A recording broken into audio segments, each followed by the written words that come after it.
Captain Pauline Tully. Minister, can you outline if you have plans to increase funding and resources to the local development companies that administer schemes such as the Social Inclusion and Community Activation Programme, which will have an increased role in the provision of advice and services for Ukrainian refugees? I was glad to take the opportunity to talk about SICAP. The Social Inclusion and Community Activation Programme is our country's primary social inclusion intervention. SICAP aims to reduce poverty and promote social inclusion and equality.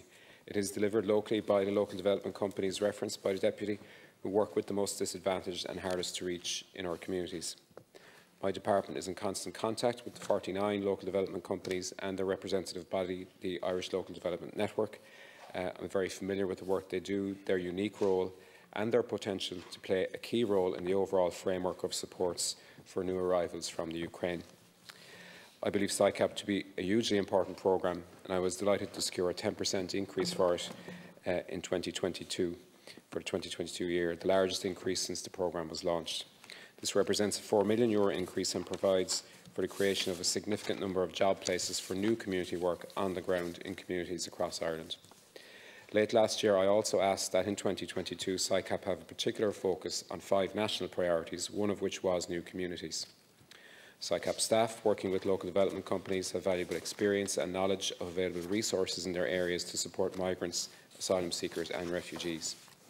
Every realistic flexibility is being offered by the Department in relation to SICAP so that its some 600 community development workers can contribute locally in responding to the needs of the Ukrainian refugees as they are accommodated around the country. SICAP workers were at the forefront of their communities during the community call response to COVID-19. And as we know, building on these structures and relationships, community response fora are being repurposed in each local authority area. These will enable all those involved at a local level to work together to support the integration of Ukrainian refugees in our communities under the stewardship of the local authority. I'm keeping a close eye on local efforts myself around the country, and in particular the role played by local development companies on SICAP, and I will continue to support them however I can. Thank you. Thank you, Minister. Yeah, as you said, there's 49 local development companies, and I know I'm conscious that they assist 15,000 community groups and up to 170,000 individuals annually, which is a tremendous outreach and a huge amount of work. And I suppose I want to reference my 2 local development companies, Cavan County Local Development and Monaghan Integrated Development, because they deliver a range of integration and resettlement programmes and supports to refugees and asylum seekers and new communities who come here to escape conflict.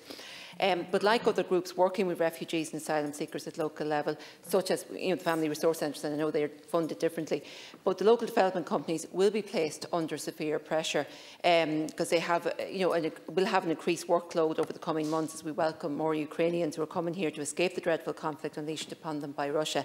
But I'm conscious that they're under pressure as it is, because you want to see them continuing to support local people who need it on the ground, and also the refugees who are here from other countries prior to Ukraine, but then the Ukrainians deserve the immense support as well.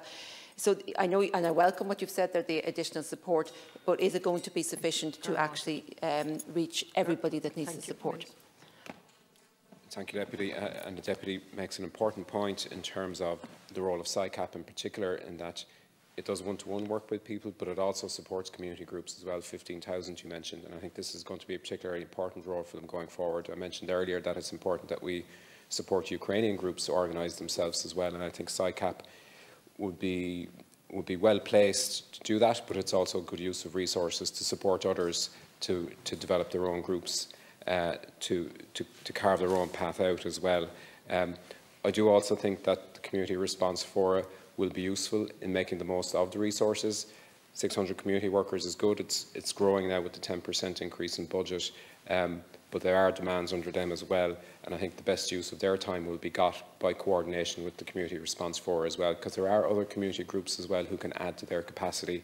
So I think the community response fora going forward will play an important role in ensuring that we get the most out of SICAP as well. Thank you, Minister. I know that the supports that they offer refugees and new communities coming here is invaluable, but it's usually for a limited amount of time, because I would have met with some refugees and I mean they did receive the support and it was invaluable. But as I said, after a length of time they were expected to kind of cope on their own. they'd made connections with the staff, and they were still putting, questions to the staff and looking for their support even after the programme that they'd been on had finished. And I mean, staff had got to know the people and were reluctant to not help them. So, they take on a lot of extra work and extra responsibility. And I suppose I'm just conscious that, if any of us had to suddenly uproot and go to a different country where we're not able to speak the language or familiar with the culture or the way of life and had nothing with us, we'd want supports as well. And I think the greatest support of all is staff. And we make a connection with the staff. So I'm just conscious that there needs to be enough support to help the Ukrainian people coming here, to continue to help the refugees who are here, and to continue to help the local people on the ground. And that's just my greatest concern. Just on the community forum as well, it just mentioned to me that they didn't reach out to family resource centres, and I know again that's a different issue, but it's, I'm hoping that they will, because they provide a huge amount of support again to people on the ground. Thank you, Deputy. And I would encourage Community Response 4 around the country to reach out to every available community and voluntary group, but also on the other side to encourage community and voluntary groups to contact the 4 as well. It's important that everyone is in the room, everyone who can do something is in the room, and that there's coordination and we're making the most of resources. We have, in particular pinch points where there's exceptional pressure, added some resources to the Community Services Programme in Lisdoon Varna and the volunteer centres in South Dublin to help in City West, but also in Wexford as well. And again, I'll take the opportunity to put the message out to the public at large as well. If you want to help yourself, to contact your local volunteer centre. We now have very strong volunteering infrastructure in Ireland. We have a local volunteer centre in every local authority area. They support people, they support organisations to facilitate volunteers as well. And I would encourage people to take that opportunity if they so wish as well. Thank you. Deputy Clerk.